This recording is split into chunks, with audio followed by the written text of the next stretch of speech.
नमस्कार दोस्तों, आपका अपना चैनल हिंदी जंक्शन पर स्वागत है। मैं परवेश कुमार सिन्हा आपके समक्ष एक महत्वपूर्ण वीडियो लेकर उपस्थित हुआ हूं। अगर आप नए हैं तो चैनल को सब्सक्राइब कर बेल आइकन को दबा दें ताकि आने वाले वीडियो का नोटिफिकेशन आपको मिलता रहे। दोस्तों, जैसा कि आप सभी को पता है कि हम लोग बिहार स्टेट की तैयारी कर रहे हैं, तो उसी से संबंधित आज एक और वीडियो जो है उपलब्ध है आपके बीच, और इस वीडियो के अंत तक बने रहिएगा क्योंकि ये जो वीडियो है काफ़ी महत्वपूर्ण है। तो अंत में MCQ PYQ को भी देखिएगा ताकि आपका तैयारी जो है पूरी तरह जो है बेहतर हो सके। तो आप लोग वीडियो के अंत तक बने रहिएगा। तो चलिए देखते हैं आज कौन सा टॉपिक देखने वाले हैं। तो दोस्तों, आप देख पा रहे हैं नाखून क्यों बढ़ते हैं, यानी ये जो निबंध है हजारी प्रसाद द्विवेदी जी का है, नाखून क्यों बढ़ते हैं। हिंदी साहित्य में बहुत प्रसिद्ध निबंध में से एक है। अगर आप Bihar state paper 2 PGT Hindi की तैयारी कर रहे हैं तो ये वीडियो आपके लिए भी खास होने वाला है, क्योंकि इसमें सिलेबस में लगा हुआ जो 4 निबंध था उसमें नाखून क्यों बढ़ते हैं एक निबंध है, उसी को हम लोग देखने वाले हैं। तो पूरी निबंध को पढ़ेंगे, इससे संबंधित जो महत्वपूर्ण बिंदु है उसको जानेंगे, और साथ ही ये जो निबंध है उसके जो PYQ है और MCQ है सभी को देखेंगे। तो आप लोग वीडियो के अंत तक बने रहिएगा क्योंकि ये जो वीडियो है खास होने वाला है। अगर आप BPSC 4.0 की तैयारी कर रहे हैं या फिर किसी भी स्टेट का PGT TGT का कर रहे हैं तो उसके लिए भी ये जो वीडियो है काफ़ी महत्वपूर्ण है। तो आप लोग अंत तक बने रहिएगा। अगर आप बिहार स्टेट पेपर 2 हिंदी का notes practice set previous set पाना चाहते हैं जिससे आपकी जो है सफलता पक्की हो सके, तो आप मेरे नंबर 7261815307 पे 199 रुपया किसी भी माध्यम से गूगल पे, फ़ोनपे, पेटीएम कर दीजिए और उसका स्क्रीनशॉट इसी नंबर पे व्हाट्सएप कर दीजिए। तो तुरंत इधर से आपको PDF प्रोवाइड करवा दिया जाएगा, जिसको आप अच्छे से 2-3 बार पढ़ देते हैं तो आपका लगभग रिजल्ट 95% चांस बन जाता है। तो आप लोग हिंदी जंक्शन से जुड़िए और अपना सिलेक्शन पक्का कीजिए, यानी हिंदी जंक्शन पक्का सिलेक्शन। तो हिंदी जंक्शन से जुड़ने वाले 100% रिजल्ट रहा है स्टेट में, पिछले 2 बार से स्टेट में 100% बच्चों का रिजल्ट रहा है। तो आप लोग इस चैनल से जुड़िए, अपनी तैयारी को बेहतर कीजिए। तो आज हम लोग नाखून क्यों बढ़ते हैं देखेंगे। इससे पहले लगभग 15-16 क्लास हो चुका है, उन सभी क्लास अगर नहीं देखे हैं तो वीडियो के डिस्क्रिप्शन में प्ले लिस्ट बना हुआ है, उसका लिंक लगा हुआ आप देख सकते हैं। साथ ही जो प्रीवियस ईयर क्वेश्चन है, प्रैक्टिस सेट है, वो भी लगा हुआ है, वीडियो के डिस्क्रिप्शन में देख सकते हैं। Telegram channel, WhatsApp channel, Facebook channel से जुड़ने के लिए डिस्क्रिप्शन में लिंक लगा हुआ है, आप जुड़ कर सकते हैं ताकि आपको समय से सूचनाएं प्रेषित की जा सके। तो आप लोग हिंदी जंक्शन से जुड़िए, अपनी तैयारी को बेहतर कीजिए। तो चलिए देखते हैं नाखून क्यों बढ़ते हैं निबंध को। तो दोस्तों, आप देख पा रहे हैं नाखून क्यों बढ़ते हैं, यानी आज हम लोग नाखून क्यों बढ़ते हैं निबंध को देख रहे हैं। तो इसके रचनाकार जो हजारी प्रसाद द्विवेदी जी हैं उनके बारे में भी थोड़ा सा जानना है, क्योंकि हजारी प्रसाद द्विवेदी हिंदी के महान आलोचकों में से एक हैं। तो इनके बारे में जानना जरूरी है क्योंकि यहाँ से भी प्रश्न पूछा जा सकता है। तो देखिए, हजारी प्रसाद द्विवेदी जी का जन्म श्रवण शुक्ल एकादशी यानी संवत 1964, और अगर ईस्वी में देखें तो 19 अगस्त 1907 को उत्तर प्रदेश के बलिया जिले के आरत दुबे के छपरा ओझवरिया नामक ग्राम में हुआ था। यानी इनका जन्म जो है 19 अगस्त 1907 ईस्वी को उत्तर प्रदेश के बलिया जिले में होता है। इनके पिता का नाम श्री अनमोल द्विवेदी और माता का नाम श्रीमती जोशमती था। इनका परिवार ज्योतिष विद्या के लिए प्रसिद्ध था। इनके पिता अनमोल द्विवेदी संस्कृत के प्रकांड पंडित थे। द्विवेदी जी के बचपन का नाम वैद्यनाथ द्विवेदी है था। अब देखिए, यहाँ से बहुत सारे प्रश्न बन जाते हैं। माता का नाम क्या है, पिता का नाम है, उत्तर प्रदेश के किस जिला में जन्म हुआ था, कब हुआ था, और इनका बचपन का नाम क्या है। तो ये सारे प्रश्न यहाँ से बन जाएंगे। अब देखिए, यहाँ से इतना ही प्रश्न पूछा जा सकता है, बाकी आपके समक्ष जो है PDF में पूरा इनके जो है परिचय संक्षिप्त में दिया हुआ है, जहाँ से आप देख सकते हैं। अब देखिए, इनके लिए जो प्रश्न से संबंधित है उसी को हम लोग देखेंगे, क्योंकि हम लोग के पास समय कम है और कम समय में ज़्यादा चीज़ों को जानना है, तो एग्जाम की दृष्टि से हम लोग देखेंगे। अब देखिए, इनका जो है 1900 1950 में काशी हिंदी विश्वविद्यालय के हिंदी विभाग में प्रोफेसर और अध्यक्ष के रूप में कार्यभार ग्रहण किया। 1957 में राष्ट्रपति द्वारा पद्म भूषण की उपाधि से सम्मानित किए गए, यानी पद्म भूषण भी इन्हें मिल चुका है। और इनके जो है आयोग पर्व निबंध संग्रह के लिए साहित्य अकादमी पुरस्कार मिला है 1973 में, यानी आयोग पर्व जो इनका निबंध संग्रह था उनके लिए साहित्य अकादमी पुरस्कार मिलता है 1973 में। तो ये थोड़ा सा ध्यान में रखना है। और 1979 में जो है ब्रेन ट्यूमर से इनका जो है दिल्ली में निधन हो जाता है। अब आगे है इनके जो है प्रमुख रचनाएं। तो सबसे पहले निबंध संग्रह देखते हैं, क्योंकि निबंध पढ़ना है तो निबंध से ज़्यादा प्रश्न रहेगा। तो इनका निबंध संग्रह है अशोक के फूल, कर्परता। अब देखिए कर्परता जो है इसी में जो है ये निबंध संग्रहित किया गया है। नाखून क्यों बढ़ते हैं, जिसका प्रकाशन 1951 में होता है। मध्यकालीन धर्म साधना, विचार और वितर्क, विचार प्रवाह, कुटज, आयोग पर्व जिसे साहित्य अकादमी पुरस्कार मिलता है।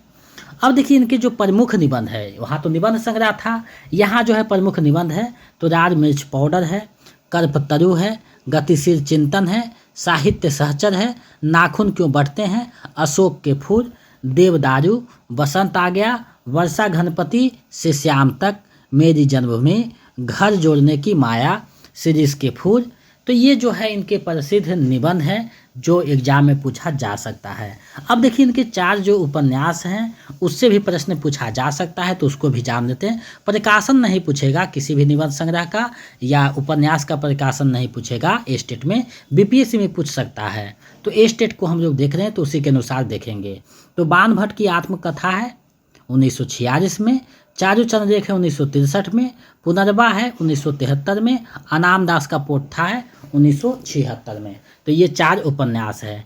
तो देखिए इतनी चीज़ें जो है महत्वपूर्ण था इनके जीवन परिचय से संबंधित और एग्जाम की दृष्टि से। अब हम लोग आगे बढ़ते हैं। नाखून क्यों बढ़ते हैं निबंध को थोड़ी सी देखते हैं। तो नाखून क्यों बढ़ते हैं हजारी प्रसाद द्विवेदी का एक रचित निबंध है जो नीचे देखेंगे प्रश्न में। अब आगे बढ़ते हैं। कभी कभी बच्चे चक्कर में डालने वाले पर प्रश्न कर बैठते हैं, यानी ये जो है देखिए कितनी छोटी चीज़ से उतारते हैं। यानी 8 साल की एक बच्ची है, उससे जो प्रश्न किया जाता है उसी पे एक निबंध लिखते हैं और इसमें विचार चीज़ों को समावेशन करते हैं। तो हम लोग निबंध को पढ़ते हैं, आगे बढ़ते हैं। तो बच्चे कभी कभी चक्कर में डाल देने वाले प्रश्न कर बैठते हैं। अल्पज्ञ पिता बड़ा दयनीय जीव होता है। मेरी छोटी लड़की ने जब उस दिन पूछ दिया कि आदमी के नाखून क्यों बढ़ते हैं तो मैं कुछ सोच ही नहीं सका। हर तीसरे दिन नाखून बढ़ जाते हैं। बच्चे कुछ दिन तक अगर उन्हें बढ़ने दे तो माँ बाप अक्सर उन्हें डांटा करते हैं, पर कोई नहीं जानता कि ये अभागे नाखून क्यों इस प्रकार बढ़ा करते हैं। काट दीजिए, वे चुपचाप दंड स्वीकार कर लेंगे, पर निर्लज अपराधी की भांति फिर छूटते हैं सेंध पर हाजिर। आखिर ये इतने बेहया क्यों हैं। अब देखिए ये डायरेक्ट पंक्ति उठाया जा सकता है, तो आपको 2-3 बार जरूर पढ़ना है, क्योंकि बीच से अगर प्रश्न देगा तो आप दुविधा में पड़ जाइएगा। तो 2-3 बार आप निबंध को पढ़े रहिएगा तो आपको दिक्कत नहीं होगा। आगे बढ़ते हैं। कुछ राख ही वर्षों की बात है जब मनुष्य जंगली था, वन मानुष जैसा। उसे नाखून की ज़रूरत थी। उसकी जीवन रक्षा के लिए नाखून बहुत ज़रूरी थे। असल में वही उसके अस्त्र थे। दांत भी थे, पर नाखून के बाद ही उनका स्थान था। उन दिनों उसे जूझना पड़ता था, प्रतिद्वंदियों को पछाड़ना पड़ता था। नाखून उसके लिए आवश्यक अंग था। फिर धीरे धीरे वह अपने अंग से बाहर की वस्तुओं का सहारा लेने लगा। पत्थर के ढेरे और पेड़ की डालें काम में आने लगा। रामचंद्र जी की वानरी सेना के पास ऐसे ही अस्त्र थे। उसने हड्डियों के भी हथियार बनाए। इन हड्डी के हथियारों में मजबूत और सबसे ऐतिहासिक था देवताओं के राजा का वज्र, जो दधीची मुनि की हड्डियों से बना था। मनुष्य और आगे बढ़ा। उसने धातु के हथियार बनाए। जिनके पास जो है के शस्त्र और अस्त्र थे वे विजयी हुए। देवताओं के राजा तक को मनुष्यों के राजा से इसलिए सहायता लेनी पड़ती थी कि मनुष्यों के राजा के पास लोहे के अस्त्र थे। असुरों के पास अनेक विद्याएं थी, पर लोहे के अस्त्र नहीं थे। शायद घोड़े भी नहीं थे। आर्यों के पास ये दोनों चीज़ें थी। आज विजयी हुए। फिर इतिहास अपनी गति से बढ़ता गया। नाग हारे, सुपर्ण हारे, यक्ष हारे, गंधर्व हारे, असुर हारे, राक्षस हारे, रोहे के अस्त्रों ने बाजी मार दी। इतिहास आगे बढ़ा। पीरे परिते वाली बंदूकों ने, कारतूसों ने, तोपों ने, बमों ने, बम वर्षक वायुयानों ने इतिहास को किस कीचड़ घरे भरे घाट तक घसीटा है, यह सबको मालूम है। नखधर मनुष्य अब एटम बम पर भरोसा करके आगे की ओर चल पड़ा है, पर उसके नाखून अब भी बढ़ रहे हैं। देखिए, ये निबंध को आप देखिएगा तो आगे रचनाकार बढ़ते हैं, लेकिन पुनः जो है केंद्र में आ जाते हैं। अब भी प्रकृति मनुष्य को उसके भीतर वाले अस्त्र से वंचित नहीं कर रही है। अब भी वह याद दिला देती है कि तुम्हारे नाखून को भुलाया नहीं जा सकता। तुम वही रख वर्ष पहले के नखदंत रंपी जीव हो, पशु के साथ एक ही सतह पर विचरण करने वाले और चलने वाले। ततः किम, मैं हैरान होकर सोचता हूँ कि मनुष्य आज अपने बच्चों को नाखून ना काटने के लिए डांटता है। किसी दिन कुछ थोड़े लाख वर्ष पूर्व वह अपने बच्चों को नाखून नष्ट करने पर डांटता रहा होगा।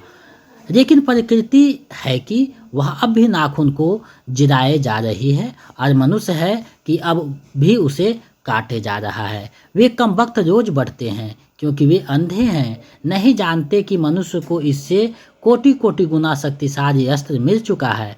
मुझे ऐसा लगता है कि मनुष्य अब नाखून को नहीं चाहता। उसके भीतर बर्बर युग का कोई अवशेष रह जाए, यह उसे असहाय है। लेकिन यह कैसे कहूँ, नाखून काटने से क्या होता है? मनुष्य की बर्बरता घटी कहाँ है, वह तो बढ़ती जा रही है। मनुष्य के इतिहास में हिरोशिमा का हत्याकांड बार बार थोड़े ही हुआ है, यह तो उसकी नवीनतम रूप है। मैं मनुष्य के नाखून की ओर देखता हूँ तो कभी कभी निराश हो जाता हूँ। ये उसकी भयंकर पाशावी वृत्ति के जीवन प्रतीक है। मनुष्य की पशुता को जितनी बार भी काट दो, वह मरना नहीं जानती। कुछ हजार साल पहले मनुष्य ने नाखून को सुकुमार विनोदों के लिए उपयोग में लाना शुरू किया था। वात्स्यायन के कामसूत्र से पता चलता है कि आज से 2000 वर्ष पहले का भारतवासी नाखूनों को जम के संवारता था। उसके काटने की कला काफ़ी मनोरंजक बताई गई है। त्रिकोण, वर्तुलाकार, चंद्राकार, दंतुर आदि विविध आकृतियों के नाखून इन दोनों विरासी नागरिकों के ना जाने किस काम आया करते थे। उनको सिक्त यानी मोम और अर्कत्र यानी अर्ता से रत्नपूर्वक रगड़कर राल और चिकना बनाया जाता था। गौड़ देश के लोग उन दिनों बड़े बड़े नखों को पसंद करते थे और दाक्षिणात्य लोग छोटे नखों को। अपनी अपनी रुचि है, देश की भी और काल की भी। लेकिन समस्त अधोगामी वृत्तियों की ओर नीचे खींचने वाली वस्तुओं को भारतवर्ष ने मनुष्योचित बनाया है, यह बात कहूँ तो भी भूल नहीं सकता। मानव शरीर का अध्ययन करने वाले प्राणी विज्ञानियों का निश्चित मत है कि मानव चित्त की भांति मानव शरीर में भी बहुत सी अभ्यासजन्य सहज वृत्तियाँ रह गई है। दीर्घकाल तक उनकी आवश्यकता रही है। अतएव शरीर ने अपने भीतर एक ऐसा गुण पैदा कर दिया है कि वे वृत्तियाँ अनायास ही और शरीर के अनजान में भी अपने आप काम करती है। नाखून का बढ़ना उसमें इसे एक है, केस का बढ़ना दूसरा है, दांत का दोबारा उठना तीसरा और पलकों को गिरना चौथा है। और असल में सहजता वृत्तियों अनजान की स्मृतियाँ को ही कहते हैं। हमारी भाषा में भी इसके उदाहरण मिलते हैं। अमर आदमी अपने शरीर की, मन की और वाक की अनायास घटने वाली वृत्तियों के विषय में विचार करे तो उसे अपनी वास्तविक प्रवृत्ति पहचानने में बहुत सहायता मिले। पर कौन सोचता है? सोचना तो क्या, उसे इतना भी पता नहीं चलता कि उसके भीतर नख बढ़ा रहने की जो सहजात वृत्ति है वह उसके पशुत्व का प्रमाण है। उन्हें काटने की जो प्रवृत्ति है वह उसकी मनुष्यता की निशानी है। और यद्यपि पशुत्व के चिन्ह उसके भीतर रह गए हैं, पर वह पशुत्व को छोड़ चुका है।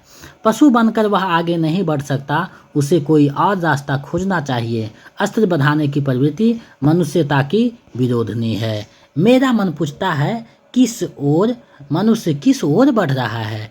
पशुता की ओर या मनुष्यता की ओर? अस्त्र बढ़ाने की ओर या अस्त्र काटने की ओर?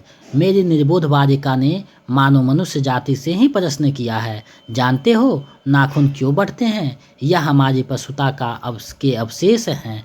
मैं भी पूछता हूँ, जानते हो ये अस्त्र शस्त्र क्यों बढ़ रहे हैं? ये हमारी पशुता की निशानी है।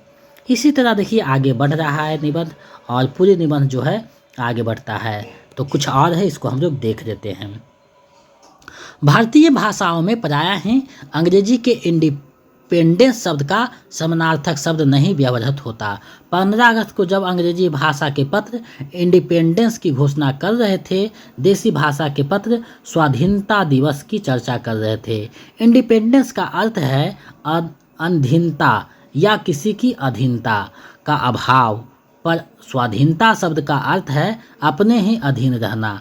अंग्रेजी में कहना है तो सेल्फ डिपेंडेंस कह सकते हैं। मैं कभी कभी सोचता हूँ कि इतने दिनों तक अंग्रेजी की अनुवर्तिता करने के बाद भी भारतवर्ष इंडिपेंडेंस को अधीनता क्यों नहीं कह सका।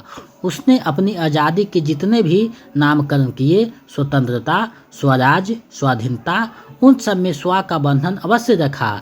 यह क्या संयोग की बात है। यह हमारी समूची परंपरा ही अनजान में हमारी भाषा के द्वारा प्रकट होती रही है। मुझे प्राणी विज्ञान की बात फिर याद आती है। सहजात वृत्ति के अनजानी स्मृतियों का ही नाम है। स्वराज होने के बाद स्वभावतः ही हमारे नेता और विचारशील नागरिक सोचने लगे हैं कि इस देश को सच्चे अर्थ में सुखी कैसे बनाया जाए। हमारे देश के लोग पहली बार यह जब सोचने लगे हों, ऐसी बातें नहीं है। हमारा इतिहास बहुत पुराना है। हमारे शास्त्रों में इस समस्या को नाना भावों और नाना पहलुओं से विचार किया गया है। हम कोई नौसिखिए नहीं हैं जो रातों रात अनजान जंगल में पहुंचकर आरक्षित छोड़ दिए गए हों। हमारी परंपरा महिमामयी, उत्तराधिकारी विपुल और संस्कार उज्ज्वल है। हमारे अनजान में भी ये बातें हमें एक खास दिशा में सोचने की प्रेरणा देती है। यह जरूरी है कि परिस्थितियां बदल गई है, उपक्रम नए हो गए हैं और उलझनों की मात्रा भी बहुत बढ़ गई है, परंतु मूल समस्याएं बहुत अधिक नहीं बदली है। भारतीय चित्त जो आज भी अधीनता के रूप में ना सोचकर स्वाधीनता के रूप में सोचता है, वह हमारे दीर्घकालीन संस्कारों का फल है। वह स्व के बंधन को आसानी से नहीं छोड़ सकता। अपने आप पर अपने आपके द्वारा लगाया हुआ बंधन हमारी संस्कृति की भारी विशेषता है। मैं ऐसा तो नहीं मानता कि जो कुछ हमारा पुराना है, जो कुछ हमारा विशेष है, उससे हम चिपटे ही रहें। पुराने का मोह सब समय वांछनीय नहीं होता। मरे बच्चे को गोद में दबाए रहने वाली बंदरिया मनुष्य का आदर्श नहीं बन सकती।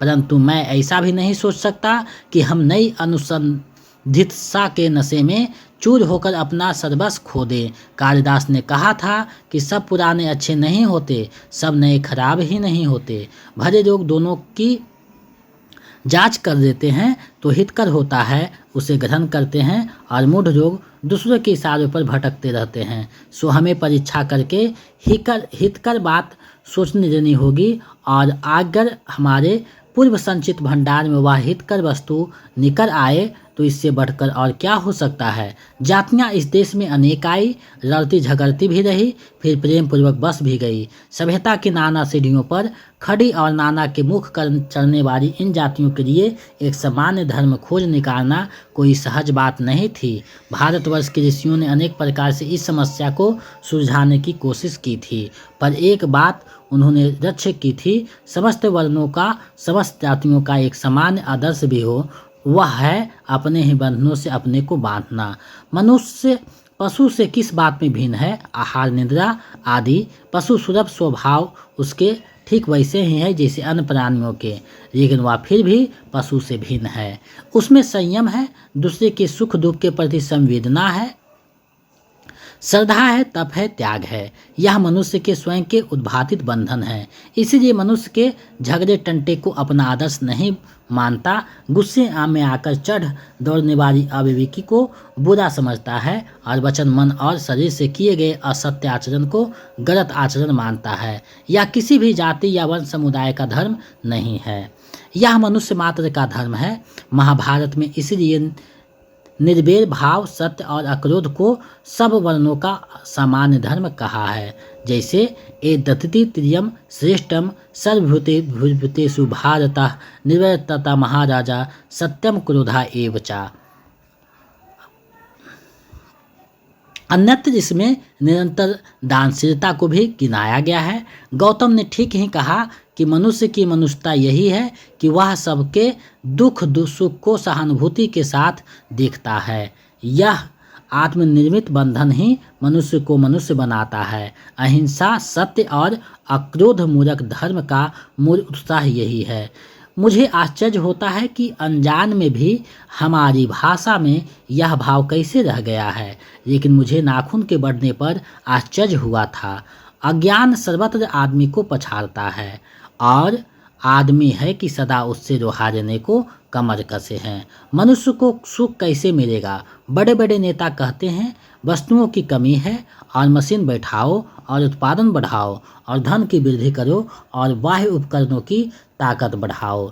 एक बूढ़ा कहता था बाहर नहीं भीतर की ओर देखो, हिंसा को मन से दूर करो, मिथ्या को हटाओ, क्रोध और द्वेष को दूर करो, रोग के लिए कष्ट सहो, आराम की बात मत सोचो, प्रेम की बात सोचो, आत्मतोषण की बात सोचो, काम करने की बात सोचो। उसने कहा प्रेम ही बड़ी चीज है क्योंकि वह हमारे भीतर है। उत्सृंखता पशु की प्रवृत्ति है, स्वभाव का स्व का बंधन मनुष्य का स्वभाव है। बूढ़े की बात अच्छी लगी या नहीं पता नहीं, उसे गोली मार दी गई। आदमी के नाखून बढ़ने की प्रवृत्ति ही हावी हुई। मैं हैरान होकर सोचता हूँ बूढ़े ने कितनी गहराई में बैठकर मनुष्य की वास्तविक चरितार्थ का पता लगाया था।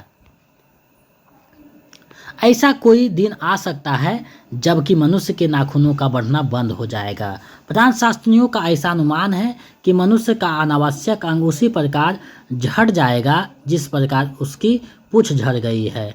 उस दिन मनुष्य की पशुता भी लुप्त हो जाएगी। शायद उस दिन वह मरणशास्त्र का प्रयोग भी बंद कर देगा। तब तक इस बात से छोटे बच्चों को परिचित करा देना वांछनीय जान पड़ता है कि नाखून का बढ़ना मनुष्य के भीतर की पशुता की निशानी है और उसे नहीं बढ़ने देना मनुष्य की अपनी इच्छा और अपना आदर्श है। बेहतर जीवन में रोकना मनुष्यत्व का तकाजा है और मनुष्य में जो घृणा है, जो अनायास बिना सिखाए आ जाती है, वह पशुत्व का घोतक है। और अपने को संयमित रखना, दूसरे के मनोभावों का आदर करना मनुष्य का स्वधर्म है। बच्चे यह जानते तो अच्छा हो कि अभ्यास और तप से प्राप्त वस्तुएं मनुष्य की महिमा को सूचित करती है। सफलता और चरितार्थ में अंतर है। मनुष्य मरना शास्त्रों के संचय से, बाह्य उपकरणों के बहुमूल्य से उस वस्तु को पा भी सकता है जिसे उसने बड़े आडंबर के साथ सफलता का नाम दे रखा है। परंतु मनुष्य की चरितार्थ प्रेम में है, मैत्री में है, त्याग में है, अपने को सबके मंगल के लिए निःशेष भाव दे देने में है। नाखून का बढ़ना मनुष्य की उस अंध सहजात वृत्ति का परिणाम है जो उसके भीतर में सफलता ले आना चाहती है। उसको काट देना उस स्वाद निर्धारित आत्मबंधन का फल है जो उसे चरितार्थ की ओर ले जाती है। नाखून बढ़ते हैं तो बढ़े, मनुष्य उन्हें उसे बढ़ने नहीं देगा। अब देखिए ये पूरी निबंध को हम लोगों ने देखा। थोड़ा सा लंबी निबंध था, समय ज़्यादा लगा, लेकिन आप लोग इसको खुद पढ़िएगा तो और मज़ा आएगा। और कम से कम कोई भी टॉपिक है उसको 3 बार ज़रूर देखिए। कहा जाता है कि 3 बार जब पढ़ देते हैं तो चीज़ें समझ में आ जाती है। तो कोई भी टॉपिक है उसको 3 बार पढ़िए तब समझ में आएगा। अब देखिए निबंध का सारांश है, तो ऊपर हम लोग निबंध पढ़ दिए तो सारांश पढ़ने की कोई आवश्यकता नहीं है, लेकिन फिर भी थोड़ा सा देख लेते हैं। थोड़ा सा है, हजारी प्रसाद द्विवेदी का नाखून क्यों बढ़ते हैं निबंध एक रचित निबंध है। अब देखिए यहाँ से प्रश्न आ सकता है यह कैसा निबंध है, तो एक रचित निबंध है जो उनके निबंध संग्रह कर्पदत्ता में संग्रहित है। अब देखिए यहाँ प्रश्न से संबंधित जो निबंध का सारांश है वो प्रश्न से संबंधित होता है, तो कर्पदत्ता में संग्रहित है जिसका प्रकाशन 1951 में हुआ था, जिसमें नाखून के बढ़ने को मनुष्य की पशुता और बर्बरता का प्रतीक बताया गया है। लेखक की छोटी बेटी के इस सवाल से नाखून क्यों बढ़ते हैं, जिससे लेखक को मनुष्य की आदिम अवस्था और उसके विकास पर विचार करने की प्रेरणा मिली। नाखून का बढ़ना मनुष्य की जंगली बर्बर और पाशविक प्रवृत्ति का प्रतीक है जो उसकी प्राचीन काल की अस्त्र शस्त्र के रूप में नाखूनों की उपयोगिता को दर्शाता है। नाखून काटने को लेखक मनुष्यता की ओर बढ़ने और पशुता से मुक्त होने का प्रतीक मानते हैं। बाहरी अस्त्र शस्त्र का विकास मनुष्य की इस प्रवृत्ति से जुड़ा है, जबकि चरितार्थ प्रेम, त्याग और सबके हित में निहित है। जबकि नाखून काटना मनुष्य की ओर कदम बढ़ाना है। लेखक ने आदि मानव के नाखून को अस्त्र के रूप में देखा, लेकिन जैसे जैसे मनुष्य ने बाहरी अस्त्र शस्त्र बनाए, यह पशुवृत्ति का अवशेष बन गया। नाखून कटना मनुष्य की सहज वृत्ति के विपरीत होकर आत्मबंधन और आत्मनियंत्रण का फल है, जो उसे बर्बरता से बचाकर मानवीय युग को ले जाता है। नाखून का बढ़ना प्रकृति द्वारा मनुष्य के उसके भीतर वाले अस्त्र से वंचित न करने का प्रमाण है, लेकिन आत्मचेतना से युक्त मनुष्य को इस पशुता के अवशेषों को पहचानना और उन्हें त्यागना होगा। अब देखिए, यहाँ देखिए जो भी बातें हैं एग्जाम की दृष्टि से था। अब इससे जो संबंधित महत्वपूर्ण प्रश्न है उसको देखते हैं। तो कह रहा नाखून क्यों बढ़ते हैं, निबंध के रचनाकार कौन है? तो इसका आप लोग को पता है, यह हजारी प्रसाद द्विवेदी का है। विकल्प घ जो है सही हो जाएगा। चलिए आगे बढ़ते हैं, वीडियो के अंत तक बने रहिएगा। 25 MCQ PYQ को देखने वाले हैं, इसमें कितना सही होता है अंत में कमेंट कीजिएगा। नाखून क्यों बढ़ते हैं कैसा निबंध है? तो ये जो है रचित निबंध है, यानी विकल्प क जो है सही हो जाएगा, ये रचित निबंध है। आगे है, प्रस्तुत निबंध के अनुसार कितने वर्ष पहले मनुष्य जंगली था, वन मानुष जैसा? तो ये जो चर्चा किया गया है ये 1 लाख वर्ष पहले की बात की गई है, तो विकल्प ख जो है सही हो जाएगा। आप लोग के पास समय बहुत कम है, तो आप लोग जितना ज़्यादा हो सके पढ़ाई पे फोकस कीजिए। और 11 तारीख से हो सकता है एडमिट कार्ड डाउनलोड हो, तो आप लोग तैयारी में लगे रहिए। और 10 से 11 तारीख के बाद जब एडमिट कार्ड आएगा तो डेट जो है मेंशन किया जाएगा, पता चल जाएगा। उसके बाद जो है उसके अनुसार करेंगे। और स्टेट पेपर 1 का 8 तारीख तक और स्टेट पेपर 2 का लगभग 12 तारीख तक क्लास समाप्त करेंगे। उसके बाद ज़्यादा से ज़्यादा प्रैक्टिस सेट देखेंगे। अब देखिए यहाँ कह रहा लेखक को चौंकाने वाला प्रश्न, नाखून क्यों बढ़ते हैं, कौन पूछती है? तो ये जो पूछता है उनकी जो है छोटी लड़की पूछती है, यानी विकल्प ग जो है सही हो जाएगा। आगे बढ़ते हैं, निबंध के अनुसार मनुष्य की पशुता को जितनी बार भी काट दो वो क्या होना नहीं जानता? तो वो क्या होना नहीं जानता? तो मरना नहीं जानता है, यानी विकल्प क जो है सही हो जाएगा। आगे बढ़ते हैं, सहज वृत्ति किसका नाम है? तो सहज वृत्ति जो नाम दिया गया है वो अनजानी स्मृति का नाम सहज वृत्ति है, तो विकल्प क जो है सही हो जाएगा। इस निबंध में आदमी सदा किससे लोहा लेने को कमर कसे हैं?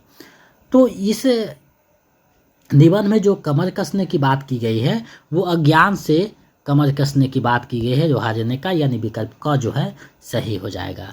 हजारी प्रसाद द्विवेदी का जन्म कब हुआ था? तो 1907 को हुआ था, विकल्प घ जो है सही हो जाएगा। आगे है, भारतीय संस्कृति को लेकर सर्वाधिक निबंध किसने लिखी है? ये देखिए महत्वपूर्ण प्रश्न है।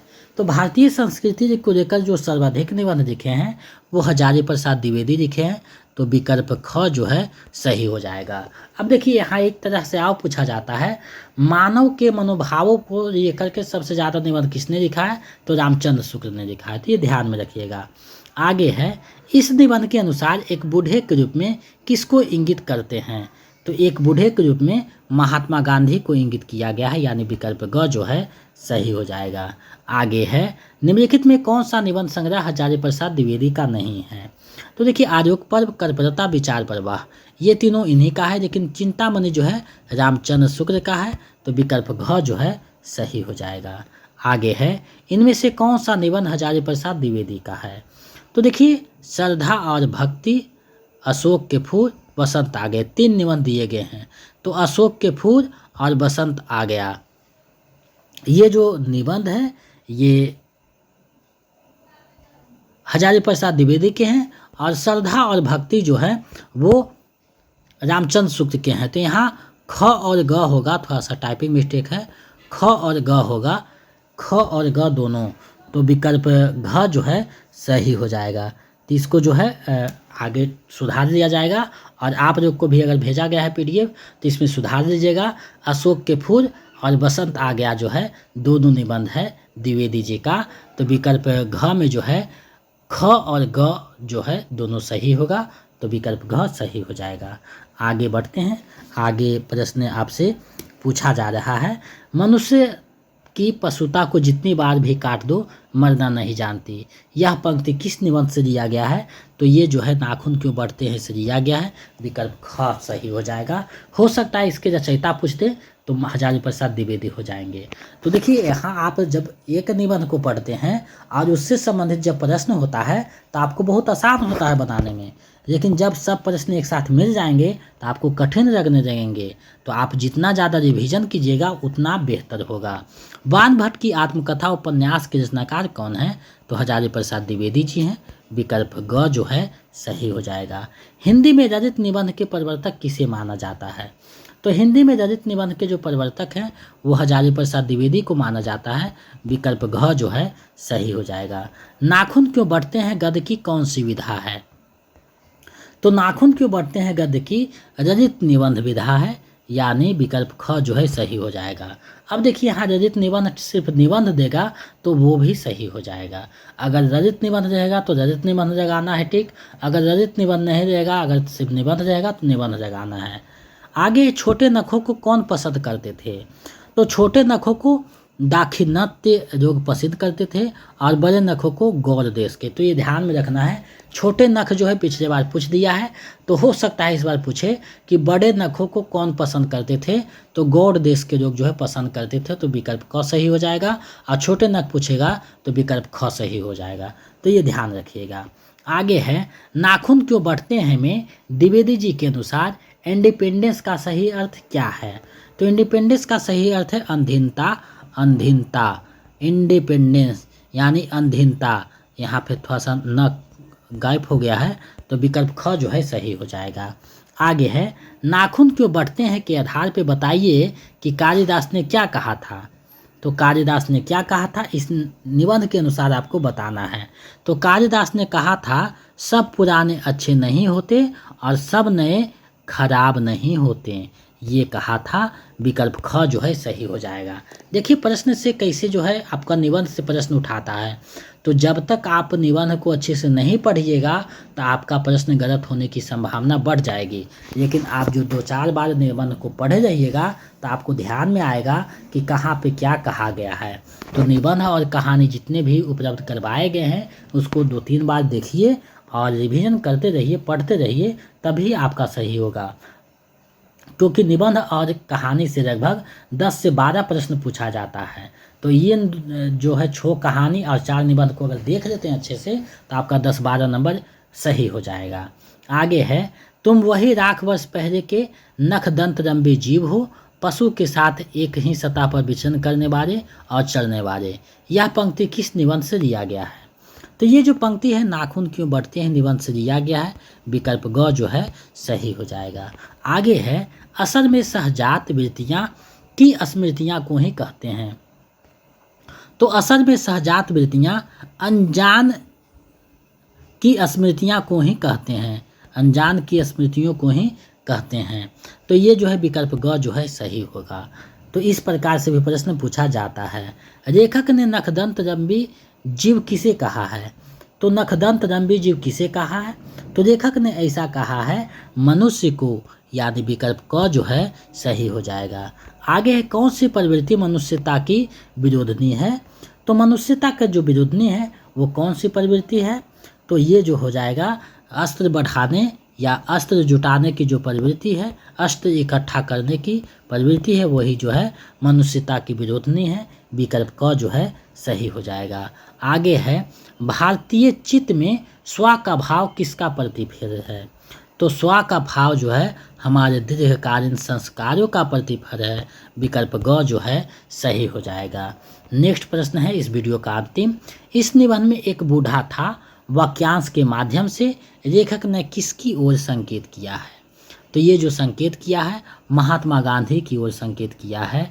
विकल्प क सही हो जाएगा।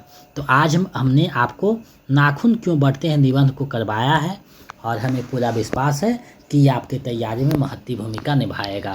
तो आप लोग इसमें 25 MCQ में कितना सही किए हैं कमेंट करके बताइएगा। और इसके बाद एक निबंध बनता है श्रद्धा और भक्ति, जिसको कल देख लेंगे। और कल जो हो सकता है प्रीवियस ईयर क्वेश्चन का 2024 का सेकेंड का जो है सेकेंड शिफ्ट का दिया जाएगा रात को। और उस तरह जो है निबंध खत्म हो जाएगा। उसके बाद हो सकता है उपन्यास को देखें, क्योंकि वहाँ से ज़्यादा प्रश्न पूछा जाता है। उपन्यास जब देख लेंगे उसके बाद स्टार्ट करेंगे जीवनी, और अंत में जो है कविता को देखेंगे, क्योंकि वहाँ से बहुत कम प्रश्न पूछा जाता है। तो सबसे पहले जहाँ से ज़्यादा प्रश्न पूछा जाता है पत्र पत्रिकाएं और पुरस्कार से, वो सबको देख लेंगे। उसके बाद कविता को देखेंगे, क्योंकि छोटा छोटा है तो एग्ज़ाम नज़दीक भी आएगा तो आप उसको आराम से देख सकते हैं। तो आप लोग चैनल पे बने रहिए, अपनी तैयारी को बेहतर कीजिए। और अगर नोट्स पाना चाहते हैं तो हमारे नंबर 72 61 81 53 07, इस पे जो है स्टेट पेपर 1 के लिए 149 रुपया, स्टेट पेपर 2 के लिए 199 रुपया, स्टेट पेपर 1 और 2 दोनों के लिए 299 रुपया, बीपीएससी के लिए 249 रुपया किसी भी माध्यम से पेमेंट कीजिए। स्टेट पेपर 2 के लिए 199 रुपया। तो पेमेंट करके स्क्रीनशॉट व्हाट्सएप कर दीजिएगा, तो इधर से notes, practice set, previous set भेज दिया जाएगा, जिसको आप अच्छे से कर लेते हैं 2-3 बार तो आपका तैयारी लगभग 95% हिंदी की संपूर्ण हो जाएगी। कहीं से कोई क्लास या प्रैक्टिस सेट बनाने की आवश्यकता नहीं है, संपूर्ण आपको यहाँ पे तैयारी करवा दी जाएगी। तो आप लोग चैनल से जुड़िए। हिंदी जंक्शन पे लगभग 100% बच्चों का रिजल्ट स्टेट में रहता है, और बीपीएससी में 4000 प्लस बच्चों ने अपना योगदान दिया है एक शिक्षक के रूप में। आगे आप भी अपना लक्ष्य को प्राप्त कर सकते हैं। आपकी सफलता ही हमारी सफलता है। तो आप लोग हिंदी जंक्शन चैनल पे अपनी तैयारी को बेहतर कीजिए, यही कामना है। और आपका जो लक्ष्य है उसके प्राप्त करने में हमारे थोड़ा सा कुछ मार्गदर्शन या कुछ योगदान रहेगा तो और अच्छी बात है। आपकी सफलता हमारी सफलता है। तो आप लोग हिंदी जंक्शन चैनल को आगे बढ़ाइए, और इसी तरह जो है आपका मार्गदर्शन हम करते रहेंगे। चीज़ों को इकट्ठा करने का एक छोटा सा प्रयास करते हैं, और कहाँ तक सक्षम है ये आपकी सफलता बताएगा। तो आप लोग इसमें कितना सही किए हैं कमेंट करके बता दीजिए। अगर नए हैं तो चैनल को सब्सक्राइब करके बेल आइकन को दबा दें। तो मिलते हैं नए वीडियो में। जय हिंद।